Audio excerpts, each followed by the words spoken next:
This is Nightly Business Report with Tyler Matheson and Susie Guerin. Triple-digit decline. The Dow drops as the World Bank warns global growth will be slow. But are Americans more upbeat about the U.S. economy? Stunning defeat. Eric Cantor will step down as majority leader after a shocking primary loss. Big business loses a friend in the House. And Uber uproar. Why a popular app with a possible multi-billion-dollar valuation is causing traffic to come to a standstill in some of the world's biggest cities. We have all of that and more tonight on Nightly Business Report for Wednesday, June 11th. Good evening, everyone, and welcome. A warning today from the World Bank. Global growth is slowing. Economies everywhere are still reeling from the crisis in Ukraine and the brutal winter here in the U.S., with indications the recovery will be delayed. And that changed investors' course today after a string of market records. And today they sold stocks. But that probably wasn't the only thing that pressured the major averages. There was weakness in the transports, and Wall Street is still digesting Majority Leader Eric Cantor's defeat in a primary last night. By the close, the Dow fell 102 points, the Nasdaq dipped 6, and the S&P was off about 7 points. But while World Bank downgrades the outlook for global growth, Steve Leisman says that many here in the United States are more upbeat about the economy. Slowly, Americans are clawing back some of the optimism they lost during the Great Recession and the tepid recovery. The CNBC All-America Economic Survey for June shows the percent of Americans who say the current state of the economy is poor, this after 7 long years and a surge to 70% at the height of the financial crisis. It's now fallen back to its pre-recession level of 33%. More than a third are expecting an increase in wages, the best since 2008. And the percent of Americans looking for an increase in their home values hit its second best level since the recession. Better home values and wage gains. What's not to like? Well, the expected increases are muted compared to how optimistic Americans used to be. For example, before the crisis, Americans regularly expected wage gains of 5 to 7% a year.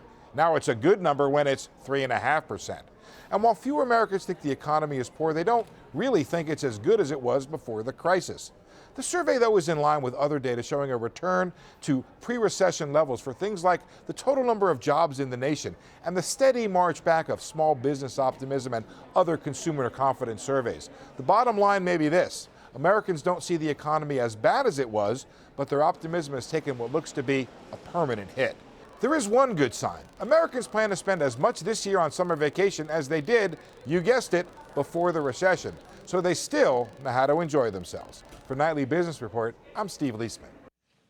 Investors were also watching political events and the surprising defeat of House Majority Leader Eric Cantor in his Republican primary. He'll step down as House Leader on July 31st. Now, the defeat is believed to threaten congressional reauthorization of low-cost lending through the Export-Import Bank. Many businesses count on that financing for exporting goods to international markets. One analyst cited Boeing as a big loser in this. Boeing shares fell almost 2.5%, making the aerospace giant the worst performing stock in the Dow today. And there are other issues in the business community that they're now concerned about as well.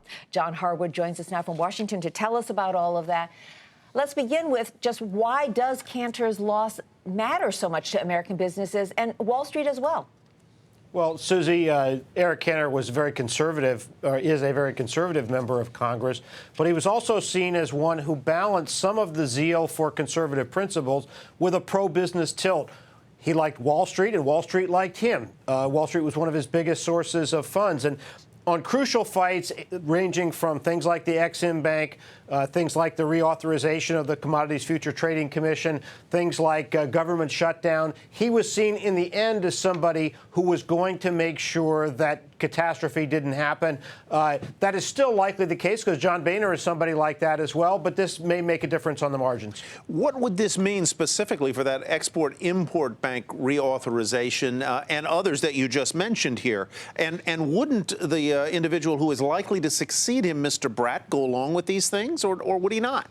Well, the issue isn't Mr. Bratt. He's going to be just one member. It's going to be the House Republican leadership team and what they can get their rank and file to do. The problem, of course, is that rank and file is scared to death in the wake of this election result. So I would think that both Kevin McCarthy, who is likely to succeed Eric Cantor as Republican leader, and Speaker Boehner would try to win the reauthorization of the Exim Bank, but it becomes more difficult now that Cantor is not there. And, you know, John, when this news came out today, there were all sorts of things that appeared on the worry list. You mentioned one of them, government shutdown, debt ceiling debate. Even people were talking about what this means for the credit rating for U.S. debt. Should we really be worried about those things? Possibility. We don't know for sure. The next debt limit runs out in early 2015, and that's going to be the initial test of this new leadership team's ability now that the Tea Party has gotten a second wind. All right, John Harwood, thanks very much. Interesting story today in Washington and Virginia. Also in Washington, legislation that would have allowed people to refinance their student loans was blocked in the Senate. The vote fell short of the 60 needed to advance the debate. The measure would have let millions of borrowers, many with loan rates topping 7%, refinance at lower costs. General Motors CEO is heading back to Washington. Mary Barra will testify before Congress next week about the defective ignition switch that went undisclosed for more than a decade. Also testifying in front of the House panel, former U.S. Attorney Anton Valukas. Now, he recently issued an investigative report on the delayed recall. Lawmakers could have a lot of questions about that. The last time Barra testified, she refused to answer some questions until the Valukas report was complete. J.P. Morgan may be close to cutting compensation and reducing jobs in its investment bank. Speaking at an investment conference, the chief financial officer didn't give a time frame, but said it was a possibility if trading revenue doesn't bounce back. Last month, J.P. Morgan warned that second quarter fixed income and equities trading would probably drop 20% from just a year ago. Speaking of banks, talks between Bank of America and the Justice Department have hit a snag. As we've been reporting, the two have been negotiating a multi-billion-dollar settlement over the bank's mortgage investments. But now, according to the New York Times, the talks stalled after the bank's offer to pay about $12 billion didn't satisfy prosecutors. B of A faces numerous investigations into the securitization of mortgage bonds before the financial crisis. International events are also grabbing investors' attention. NATO ambassadors held an emergency meeting to discuss the security situation in Iraq, where militants took 80 Turkish citizens hostage. Meanwhile, in Vienna, where the members of the Organization of Petroleum Exporting Countries, OPEC, were meeting, Iraq's oil minister said he did not expect the violence in the north to spread to the country's oil-producing south. Today, crude prices finished with a gain of about 5 cents to $104.40. Steve Sedgwick has more on the OPEC meeting from Vienna. Here in Vienna, OPEC ministers decided to leave OPEC production levels unchanged at 30 million barrels a day. That is roughly 40% of global oil supply. They did that because prices appear to be in some form of equilibrium with the supply and demand dynamics finely tuned at the moment. The price which OPEC is getting for its oil is around about $108 a barrel, and they're very happy with that price as well. But there are concerns at a country-by-country basis. Iraq has an insurgency on its hands. Protests in Libya mean that their production output is a fraction of what it could be. Nigeria has issues, and so indeed does Iran. Iran, of course, looking to have the end of sanctions regarding its nuclear program so it can export as many barrels as indeed it hopes it can going forward. Now, there are other issues, including the role of Secretary General. Mr. El Badri will continue in that role until the middle of 2015 after a replacement candidate. Well, there just wasn't one because we couldn't get a consensus amongst members. This is Steve Sedgwick for Nightly Business Report in Vienna. China is taking steps to bolster its economy, and it's ramping up spending to do so. It's planning big infrastructure projects, including highways, rail networks, and oil and gas storage and distribution centers in an effort to energize the world's second-largest economy. China grew at its slowest pace in 18 months in the first quarter. Analysts say the Asian nation could likely announce more stimulative measures. Big American companies with exposure to China are hoping the stimulus measures work and get consumers in that country spending again because they have a lot at stake if spending continues to slow over there. Sarah Eisen explains. Add this to the laundry list of worries for corporate America right now. The Chinese consumer is slowing down. You see less investment growth, less credit growth. and that's passing through to less income growth, particularly for households that own businesses. Watch for retail sales numbers out on Friday. Recently, though, import numbers, along with Hong Kong retail sales and disappointing results from Prada and other luxury brands, all point to weakness. In fact, in an effort to boost growth and business activity, China's central bank announced new plans to ease policy, cutting the lending rate for banks to businesses and borrowers. But that could take a while to work, and in the meantime, some American consumer giants could feel the pinch. Consumer Edge research found that consumer staples companies are among those in the crosshairs. Of that group, Procter & Gamble is the most exposed to the Chinese consumer slowdown, with 8% of total sales coming from China. It's followed by Anheuser-Busch InBev at 7% and Coca-Cola. Food companies like Mondelez, General Mills, PepsiCo, and the Hershey Company all get about 2% of total sales from China. It may not sound like much, but in a world where growth is hard to come by, that could hurt the overall numbers and performance, at least in the short term. Longer term, the outlook still looks bright. If you looked at the most recent CPI report for May, for example, the cost of getting a plumber to come into your home in China is going up 7.3% in year-ago terms. So that's a considerable rate of increase in wages for middle-skilled workers in China, and that should pass through into higher consumer spending for mass-market goods. Now, China is the world's second largest economy, and its consumer is considered the holy grail for businesses around the world. That's why they've been pouring in recent years into the country with the hope of fast growth and big spending. But for now, it could prove to be a headache and a headwind in next quarter earnings report. Luckily, economists say it is just temporary. For Nightly Business Report, I'm Sarah Eisen. Traffic snarled in Europe, all because of a car service here in the U.S. We'll explain why and what it might mean for Uber's prospects as a public company.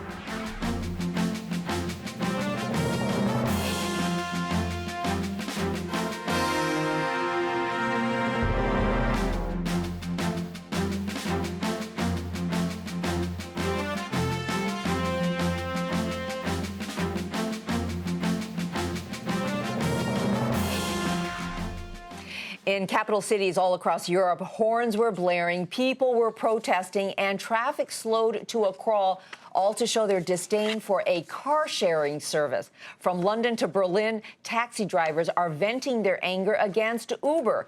The privately held startup, which has recently been valued around $18 billion, allows users to book a taxi using a smartphone. And as this new up-and-comer tries to change the way the industry works, it's not going over well with taxi and limousine drivers. Stefan Pedrazi has the story from Paris. It's the second time this year that taxi drivers are blocking the streets of Paris in order to protest against the competition from private companies like Uber. They believe it's an unfair competition as they are not facing the same rules. Taxi drivers, for instance, must pay a license of $300,000, while private companies only pay a small registration fee every year. The French government promised to regulate the sector, but it's not really planning to address the core problem, which is the lack of taxis in the French capital. Over here, it's not unusual on weekends to wait for up to 1 hour in order to get a taxi. But still, a majority of French people believe that the taxi drivers are right to take it to the streets. According to a recent survey, 56% of them think that the taxi drivers are right to go on strike. Not surprising after all in a country where competition is not a key word and where strike is almost a national sport. In Paris, for Nightly Business Report, I'm Stefan Pedrazi. Surprisingly, all those protests against Uber have actually been good for business. The company said it saw an 850% jump in app downloads compared to last Wednesday. So how will all of this hoopla play out for Uber, both financially and legally? Let's get some perspectives from our experts. Roger McNamee is co-founder of Elevation Partners, and John Singer is a partner at the New York law firm of Singer Deutsch. Welcome, gentlemen, both of you. Mr. Singer, let me begin with you. As I understand it, and I have some sympathy with the taxi and limousine drivers who are subject in many cities around the world, and certainly in this country, to regulations and requirements, that they would object to this upstart, a disruptor coming in. And Uber's answer, I am told in part, is that we're not really legally a car service. We're a matchmaker putting together people who want a car and somebody who has a car. Is that a legal fiction, a fig leaf, or what? Well, that's been their defense so far. They've claimed that they're just a facilitator, a matchmaker, an arranger. They're not a private car company. They're not a private transportation service. But if you look across the country, a lot of states and a lot of municipalities have opined upon whether or not Uber is legal or illegal. New York, Massachusetts, California, initially they had issued cease and desist letters to the company and tried to preclude them from operating. And then all of a sudden, after public outcry was such, they reversed course. Then again, you have municipalities like Austin and Miami who have said, you know what? This is illegal, and this violates a variety of different regulations, both at the state and the city level. So, you know, it's interesting. There's no unanimity yet, but the public outcry is so extremely in favor of Uber that I think that eventually there's going to be unanimity and Uber is going to be allowed to enter all jurisdictions. Roger, let me ask you, as an entrepreneur, as a venture capitalist who has invested in so many Silicon Valley companies, you know, what's wrong with being a free market disruptor here? And what comes to mind for me is FedEx taking on the post office, Napster taking on the music industry. In the end, is Uber going to prevail?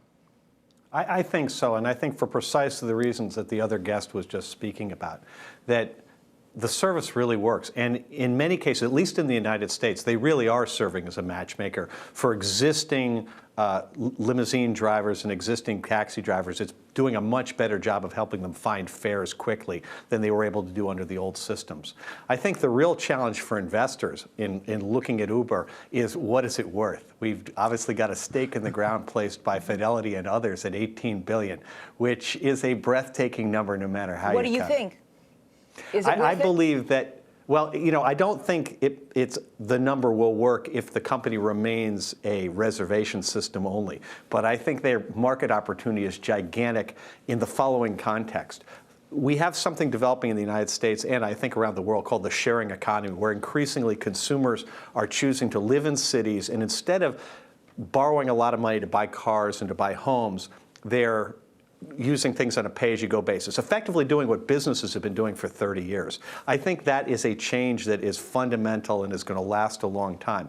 And Uber is one of the core players there. So to me, if I were the CEO of Uber or its competitor Lyft, I would be taking this capital, the billions of dollars they're able to raise at essentially no cost, and I would go to General Motors or to Mercedes-Benz, and I would do a deal and buy $1 billion worth of cars at a huge discount, and I would become the primary owner of cars, because in the long run, people aren't going to want to own cars. They're going to take their iPhone up to it and rent it an hour or two at a time. Right. And Uber can be that player, and at their cost of capital, they and Lyft have an open opportunity to make that work. And I know that that's not, owning capital goods is not a popular thing, but I know Wall Street's going to love it. And I'm with your other guest. I think consumers have already decided that Uber and its competitors are a better idea than what's there now. They're paying for the convenience of it. John, I don't know whether you were able to see the faint smile that was on Roger's face as he contemplated the possibilities here.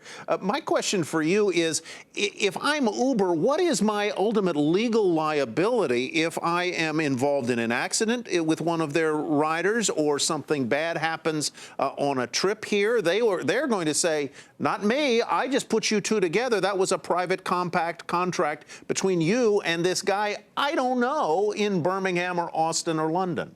They've already said that. I mean, there's been several wrongful death cases. There was one in California where an Uber driver who was using the app at the time had run over a family and had killed a small child. And of course, there's been a wrongful death suit that was then filed, and Uber said, well, you know, these people, these drivers are not employees of the company. That is true.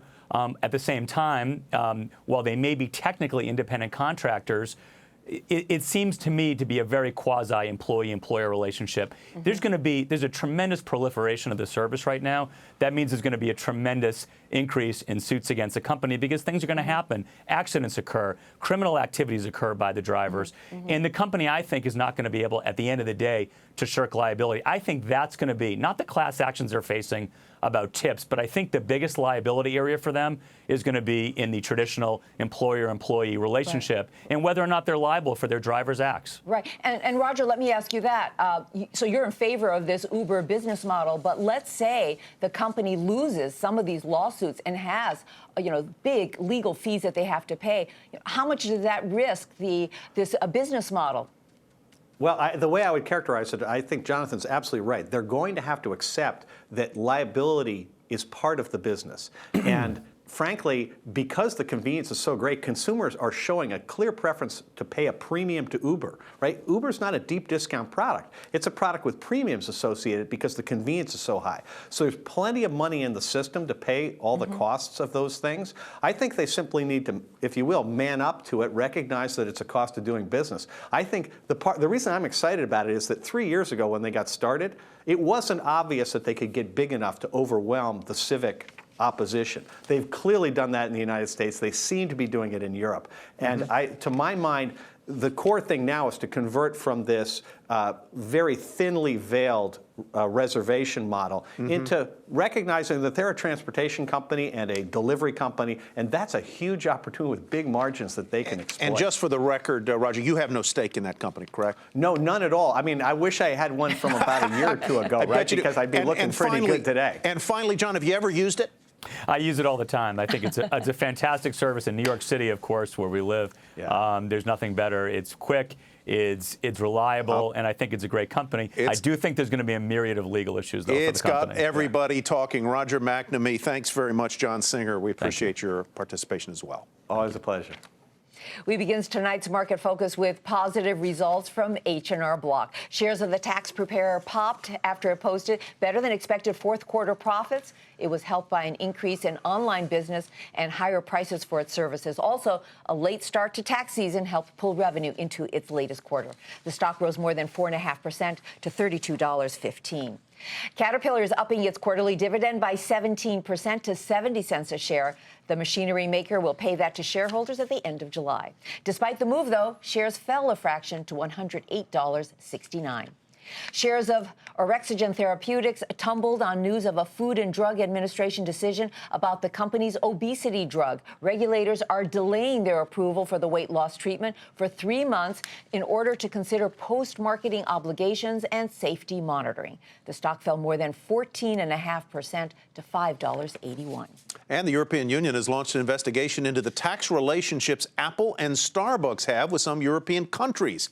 The probe will address whether or not the companies dodged any taxes and violated tax laws. Despite that, shares of Starbucks up a fraction today, $74.80 to close.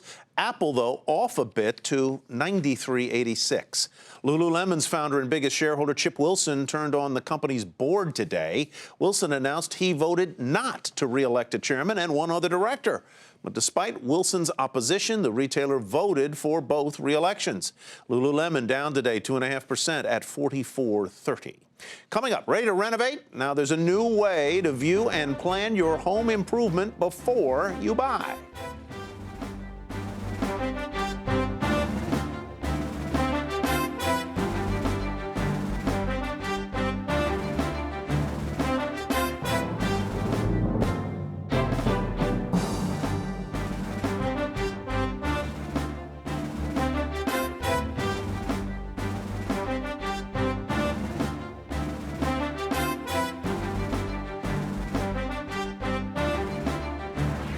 Applications for home mortgages jumped more than 10% last week. The weekly Mortgage Bankers Association Index, which includes both refinancing and home purchase demand, hit its highest level since January, even as mortgage rates went up a little. And finally tonight, upgrading your kitchen, renovating your bathroom, hoping the end result is the dream room you've always wanted and not a costly nightmare? Well, now one retailer is rolling out a new virtual technology it hopes will change the whole process. Diana Olick has more. We've all been here before, deep in construction, hoping that everything we chose for our home renovation project looks the way we want it to when all the dust has settled. Americans spent $119 billion on home remodeling last year, and that number is expected to rise 3.6% this year. And all we have to go on are plans, pictures of fixtures, and paint swatches. Well, what if we could see it all finished before one hammer even hit a nail? Deep inside a Lowe's warehouse laboratory, Kyle Nell is designing a virtual bathroom. So let's drop in a toilet here, which is pretty critical. From the fixtures to the finishings, he's mapping the floor plan, choosing from thousands of Lowe's products and placing those products in the room. Then, thanks to a brand new technology, he will walk through it all in virtual reality. The Holo Room is an augmented reality room where we're using our proprietary 3D scanning process, and we're populating this augmented reality room with real Lowe's products. It's not a hologram, but a holo room that you see through the eyes of an iPad. So you can experience, full experience in an intuitive way, walking around and looking around and feeling what these objects that you could possibly buy would be like inside of your own space. And if you don't like it, you move it with no heavy lifting. Let's say that I don't like the vanity here. I can just move it this way and continue to move it around the room. It takes a lot of the risk and stress out of renovation. When we started this project, we call it the Marriage Saver. Once the customer is satisfied, they can then download the room and take it home, along with, of course, a list of all the Lowe's products they might like to buy.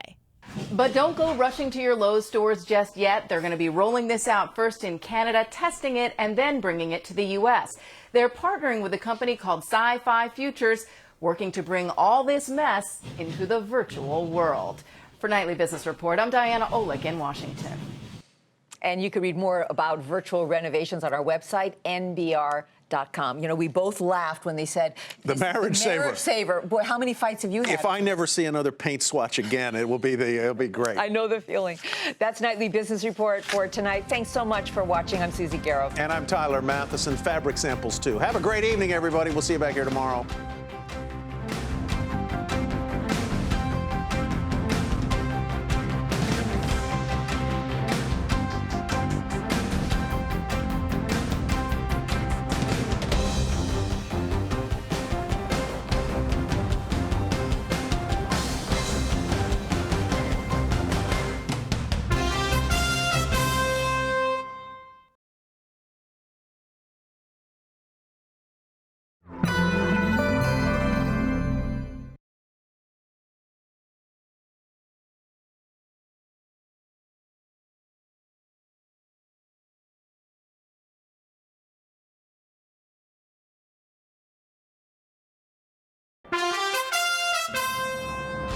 I'm Susie Garrow with a Nightly Business Report news brief. A warning from the World Bank. Global growth is slowing. With indications the recovery might be delayed, investors change course after a string of market records and stocks sold off a bit. The Dow fell 102 points, the Nasdaq dipped 6, and the S&P was off about 7 points. Amazon has reportedly stopped taking pre-orders for movies produced by Warner Brothers. The move is part of a possible contract dispute between the two companies. And legislation that would have allowed people to refinance their student loans was blocked in the Senate. The vote fell short of the 60 needed to advance debate. The measure would have let millions of borrowers, many with loan rates topping 7%, refinance at lower costs. Be sure to tune into Nightly Business Report right here on your public television station.